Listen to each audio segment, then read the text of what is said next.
Sino sa tingin ninyo ang pinaka-competitor ninyo o nati-threaten kayo sa inyong apat? Sino sa inyo yung pinaka-mahigpit ninyong kalaban sa tingin ninyo? One by one. Sinong gustong mauna? Binabantayan ko sila talaga kasi magagaling eh. Oo.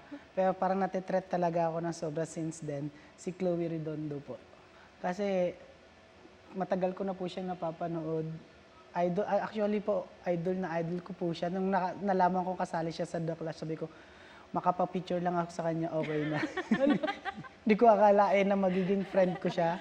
Oo, talaga, all throughout the journey po. Kaya, bukod sa idol ko siya, naging threat siya sa akin.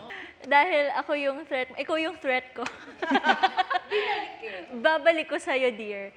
Kasi, napapanood ko po si Alfred nung round 1. And after po nung round 1, napapanood ko po siya lumalabas po siya sa FYP ko. So, napapanood ko yung mga performances niya, mga videos niya na nagba-viral din.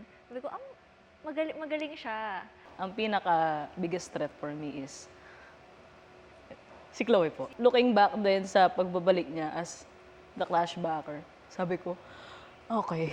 Sabi ko ganun, I need to breathe. Parang, eto na yun. Eto na talaga yung totoong laban. This is the true meaning of competition. Naya.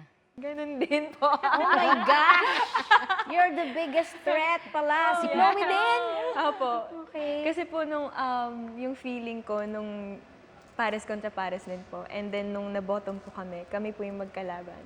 So sabi ko, okay na ako, uuwi na ako. Kasi iba po pag Chloe Redondo, very versatile siya. And grabe yung emotions na ibinubuhos niya sa mga songs niya.